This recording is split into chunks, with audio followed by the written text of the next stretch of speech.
শারমিন বেগমের হাতের চরের শব্দটা ড্রয়িং রুমের থমথমে বাতাসে প্রতিধ্বনিত হতে লাগলো। তনু গালে হাত দিয়ে স্তব্ধ হয়ে দাঁড়িয়ে রইল। ওর চোখ দিয়ে টপ টপ করে জল গড়িয়ে পড়ছে। তনুকে ওভাবে মারতে দেখে শামীম সহ্য করতে পারল না। ও নিজের মায়ের উপর চেঁচিয়ে উঠে বলল, মা, তুমি তনুকে কেন মারলে? ও কি করেছে? শারমিন এবার নিজের ভেতরে সবটুকু রাগ ফেলে দিয়ে রাগান্বিত স্বরে বললেন, অনেক আগেই এই থাপ্পড়টা মারা উচিত ছিল, কিন্তু আমি তো এত কিছু জানতাম না, তাই মারিনি। আজ নিজের চোখে সব দেখলাম।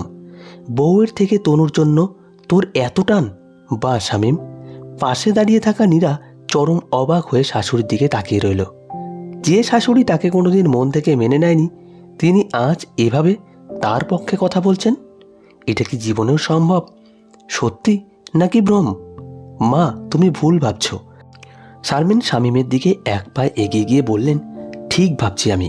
কথায় আছে, রক্ত কথা বলে। আজ তার প্রমাণ হাতে নাতে পেলাম শামীম।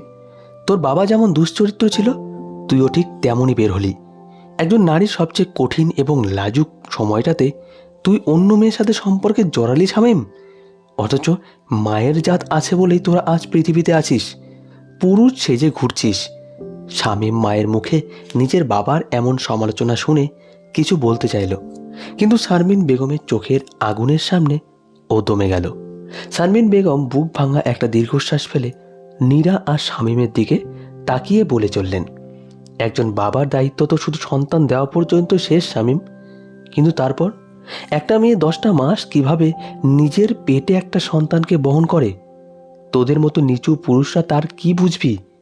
এই 10টা মাস একটা মেয়ের শরীর আর মনের উপর দিয়ে কি ঝড় বয়ে যায় তা শুধু সেই মেয়েটাই জানে। প্রতিটা দিন বমি বমি ভাব, মাথা ঘোরা, হাড়ের জয়েন্টে জয়েন্টে তীব্র ব্যথা নিয়ে পার করতে হয়। নিজের পছন্দের খাবারটা মুখে তোলা যায় না, রাতে সোজা হয়ে ঘুমানো যায় না। মানসিক অবস্থা এমন এক জায়গায় পৌঁছায় যে কারণে অকারণে কান্না পায়। সারাক্ষণ একটা অজানা ভয় আর ডিপ্রেশন কাজ করে। শামীম চুপ করে সবটা শুনছিল। শারমিন বেগমের গলাটা আবেগে আর পুরনো যন্ত্রণায় কাঁপছিল। তিনি থামলেন না। আর বাচ্চা হওয়ায় কষ্টটা কেমন তা তোরা কোনোদিন উপলব্ধি করতে পারবি না। সিজার হোক বা নর্মাল ডেলিভারি, একটা নতুন প্রাণের জন্ম দিতে গিয়ে একটা মায়ের মনে হয় সে নিজের মৃত্যুর মুখ থেকে ফিরে আসছে। সিজারের পর পেটের চামড়া মাংস কেটে যখন সেলাই করা হয়, সেই কাটা জায়গার যন্ত্রণা মাসের পর মাস বয়ে বেড়াতে হয়। সন্তান জন্ম দেওয়ার পর একটা মেয়ের পুরো হরমোন বদলে যায়। সারা রাত জেগে বাচ্চাকে সামলানো, নিজের ব্যথায় ছটফট করা, বাচ্চার একটুখানি কান্নায় কলিজা শুকিয়ে যাওয়া, এইসব করতে করতে মেয়েটা নিজের যত্ন নেওয়ার কথা ভুলেই যায়। আর তুই আজ তাকে বলছিস তার শরীর নষ্ট হয়ে গেছে, সে এলোমেলো থাকে। শামীম মাথা নিচু করে রইল। তনু এক কোণায় দাঁড়িয়ে কাঁপছে। ছোট থেকে কেউ কখনো মারধর করেনি তাকে, অথচ আর শারমিন ওর গায়ে হাত তুলল ভেবেই কেঁদে যাচ্ছে তনু। শারমিন এবার শামীমের একদম মুখোমুখি দাঁড়িয়ে বললেন, তোর বাবাও ঠিক এই কাজটাই করেছিল শামীম। তুই যখন আমার পেটে আসলি, আমার শরীরটাও তখন তোদের ভাষ্যমতে নষ্ট হয়ে গিয়েছিল। আমি মুটিয়ে গিয়েছিলাম। আর তুই পৃথিবীতে আসার পর তোর বাবা অফিসের এক মেয়ের সাথে সম্পর্কে জড়িয়ে গিয়েছিল। আমি কত বোঝাতাম তাকে, কত কাঁদতাম, কিন্তু সে আমার কোনো কথাই শুনতো না। উল্টো তোর মতো করেই আমাকে বলতো আমার চেহারা নাকি এখন আর ভালো লাগে না। সারাদিন বাচ্চার সাথে থাকি বলে আমার শরীর থেকেও নাকি বাচ্চা প্রসবের গন্ধ আসে। আজ তুইও নিজের স্ত্রীর সাথে হুবহু এক আচরণ করলি শামীম। বাবার ওই নোংরা রক্তটাই তোর শরীরে বইছে। ড্রয়িং রুমের বাতাস শারমিন বেগমের পুরনো কষ্টের গল্পে ভারী হয়ে উঠেছে। নীরা স্তব্ধ হয়ে শুনছিল। নিজের শাশুড়ির ভেতরে জমে থাকা নারীত্বের হাহাকার সে আজ প্রথম দেখল। শাশুড়ির মুখ থেকে তার জীবনের এমন চরম সত্য এবং অতীত কষ্টের গল্প শুনে নীরার চোখের কোণ দিয়ে জল গড়িয়ে পড়ল। যে শাশুড়িকে ও এতদিন পাথরের মতো কঠোরভাবে এসেছে, তার ভেতরে যে এতটা ক্ষত লুকিয়ে আছে নীরা তা ভাবতেও পারেনি। ও আর নিজেকে ধরে রাখতে পারল না। ধীর পায়ে এগিয়ে গেল শারমিন বেগমের দিকে। শারমিন বেগম ও নীরাকে কাছে টেনে নিলেন। পরম মমতায় নীরার কপালে একটা চুমু খেয়ে বললেন, কাঁদবি না তুই নীরা, খবরদার এমন অমানুষ স্বামীর জন্য নিজের চোখের এক ফোঁটা জলও নষ্ট করবি না। আমি তোর জায়গায় থাকলে সেদিন সব সহ্য করেছিলাম, কারণ আমার পাশে দাঁড়ানোর মতো কেউ ছিল না। সমাজ পরিবার কেউ একটা মেয়ের পাশে এসে বলেনি। তখন আমার নিজের কোনো লেখাপড়ার জোর ছিল না, চার দেওয়ালের বাইরে গিয়ে 2 টাকা আয় করার ক্ষমতা ছিল না। এক চরম অসহায়তার জলে ভাসা ফুল ছিলাম আমি। স্রোত যেদিকে ভাসিয়ে নিয়ে গেছে সেদিকেই ভেসেছি। শারমিন বেগম নীরার দুহাত নিজের হাতের মুঠোয় নিয়ে ভাঙা গলায় কিন্তু তীব্র দৃঢ়তার সাথে বললেন, কিন্তু তুই তো আমার মতো স্রোতে ভেসে যাওয়ার মেয়ে নোস নীরা। তুই শিক্ষিত আধুনিক মেয়ে, তোর নিজের পায়ে দাঁড়ানোর যোগ্যতা আছে। আর সবচেয়ে বড় কথা, তোর পাশে এবার আমি থাকবো। তুই বাইরে গিয়ে চাকরি করবি, নিজের ক্যারিয়ার করবি, আর তোর মা ঘরে বসে তার নাতিকে সামলাবে। সিয়ামকে নিয়ে তোকে একদম ভাবতে হবে না। শারমিনের মুখে এই কথা শোনার পর নীরার এতক্ষণে শক্ত করে ধরে রাখা বাঁধ ভেঙে গেল। ও শাশুড়িকে জড়িয়ে ধরে ফুপিয়ে কেঁদে ফেলল।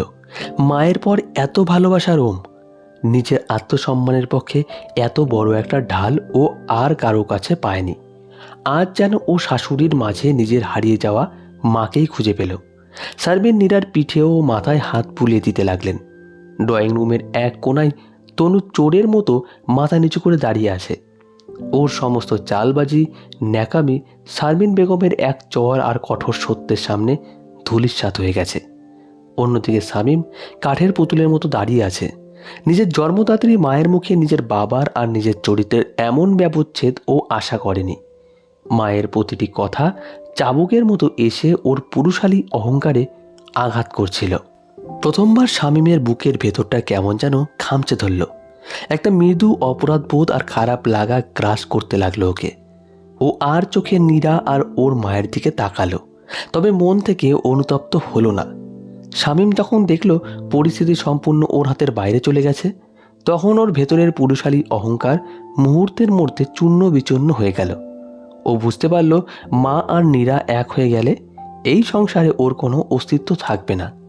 ও আচমকা নীরার সামনে এসে 2 হাত জোর করে দাঁড়িয়ে পড়ল। চোখে কৃত্রিম জল এনে বলল, নীরা, আমাকে মাফ করে দাও। শয়তানের ধোকায় পড়ে এসব করে ফেলেছি, ভুল হয়ে গেছে। আমাদের 5 বছরের সংসার, আমাদের এই ছোট বাচ্চাটার মুখের দিকে তাকিয়ে আমাকে আর একটা সুযোগ দাও নীরা। আমি তনুকে এখনই ঘাড় ধরে এই বাড়ি থেকে বের করে দিচ্ছি।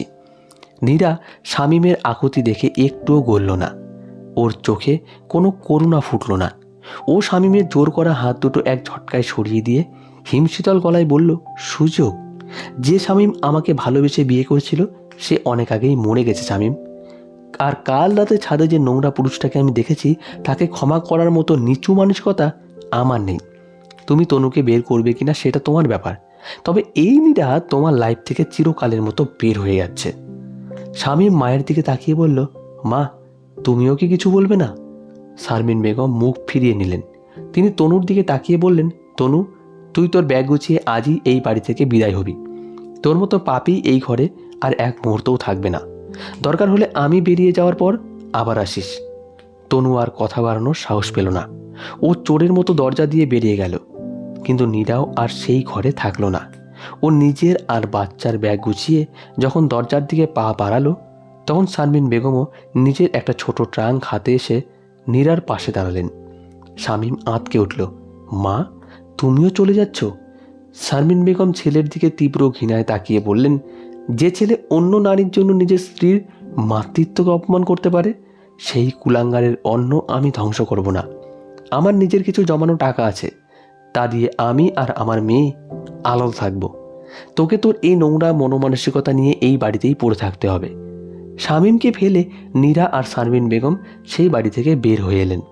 কিছুদিনের মধ্যেই নীরা নিজে থেকেই শামীমকে আইনি ডিভোর্স নোটিশ পাঠিয়ে দিল। শামীম অনেক চেষ্টা করেছিল নীরাকে বাচ্চার ভয় দেখিয়ে আটকাতে, কিন্তু শিক্ষিত নীরার আইন লড়ার সামনে ও টিকতে পারেনি। কয়েক মাস কেটে গেছে। শহরের এক কোনায় একটা ছোট কিন্তু পরিপাটি ফ্ল্যাট বাসা। সকালের মিষ্টি রোদ এসে পড়েছে ড্রয়িং রুমের জানলায়। নীরা আয়নার সামনে দাঁড়িয়ে নিজের শাড়ির কুচিটা ঠিক করছে। গত কয়েক মাসের কঠোর পরিশ্রম আর ডায়েটে ওর শরীর আবার আগের মতো ছিপছিপে এবং সতেজ হয়ে উঠেছে। চোখে এখন আর ক্লান্তির দাগ নেই, বরং সেখানে খেলা করছে এক আকাশ আত্মবিশ্বাস ও চোখের কোণায় কাজল। ও এখন একটি বড় মাল্টিন্যাশনাল কোম্পানিতে কন্টেন্ট রাইটার হিসেবে বেশ ভালো বেতনে জয়েন করেছে। প্রথম প্রথম একটু অসুবিধা হলেও সংসারে এখন আর কোনো অভাব নেই। শারমিন বেগম নাতিকে কোলে নিয়ে হাসি মুখে ড্রয়িং রুমে এসে দাঁড়ালেন। নীরার কাঁধে স্নেহের হাত রেখে বললেন, মা নীরা, আজ তো তোর অফিসে একটা বড় প্রজেক্টের সাবমিশন আছে, সাবধানে যাস। দাদু ভাইয়ের জন্য একদম চিন্তা করিস না, আমি তো আছি। নীরা শাশুড়ির পায়ে হাত দিয়ে সালাম করে বলল, তুমি পাশে আছো বলেই তো মা আজ আমি এত দূর আসতে পেরেছি, তুমি আমার ভরসা। শারমিন মুচকি হাসে। সিয়ামও হো হো করে হেসে ওঠে। ছেলেটার বয়স এখন 7 মাসে পড়েছে। মা আর দাদিকে নিয়ে তার পৃথিবী। নীরা ছেলের কপালে ঠোঁট ছুঁয়ে দিয়ে যখন ব্যাগ কাঁধে নিয়ে ফ্ল্যাটের দরজা খুলে বাইরে পা রাখলো, তখন সকালের তাজা বাতাস ওর মুখ ছুঁয়ে গেল। ও এখন আর জলে ভাসা কোনো অসহায় ফুল নয়, ও নিজের শিকড় আর নিজের আকাশ চিনে নেওয়া এক স্বাধীন স্বাবলম্বী নারী। অন্যদিকে শামীম এখন প্রতিটা দিন প্রতিটা মুহূর্ত নরক যন্ত্রণায় কাটাচ্ছে।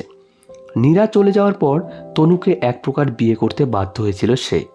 কিন্তু নীরা যেখানে অল্পতেই খুশি থাকতো, শামীমের সামান্য আয়েও মুখে হাসি ফুটিয়ে সংসার চালাতো, তনু সেখানে সম্পূর্ণ উল্টো। তনুর চাহিদার কোনো শেষ নেই। প্রতিদিন নতুন শাড়ি, গয়না আর বিলাসী জীবনের জন্য ও জ্বালাতন করে। শামীমের সামান্য বেতনের পুরো টাকাটাই তনুর পেছনে শেষ হয়ে যায়, অথচ ঘরে এক মুঠো শান্তি নেই। গতকাল বিকেলের ঘটনা। শামীম যখন ক্লান্ত হয়ে বাসায় ফিরল, তনু আবার শপিংয়ে যাওয়ার জন্য ওর সাথে চিৎকার শুরু করলো। শামীম আর সহ্য করতে না পেরে ড্রয়িং রুমের সোফায় মাথা নিচু করে বসে পড়ল। ওর চোখের সামনে ভেসে উঠল নীরা আর ওর ফুটফুটে বাচ্চার মুখ। যে নীরাকে ও চর্বির স্তূপ বলে লাঞ্ছিত করেছিল, সেই নীরা আজ সাফল্যের চূড়ায়। আর শামীম নিজের পাপের শাস্তি কাঁধ পেতে বয়ে বেড়াচ্ছে।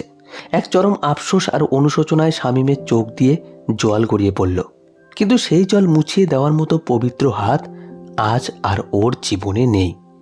আর এভাবেই এই গল্পের সমাপ্তি হলো। গল্পটা থেকে কে কি শিখলেন কমেন্টে জানাতে ভুলবেন না। ধন্যবাদ সকলকে। ভালো থাকবেন, সুস্থ থাকবেন।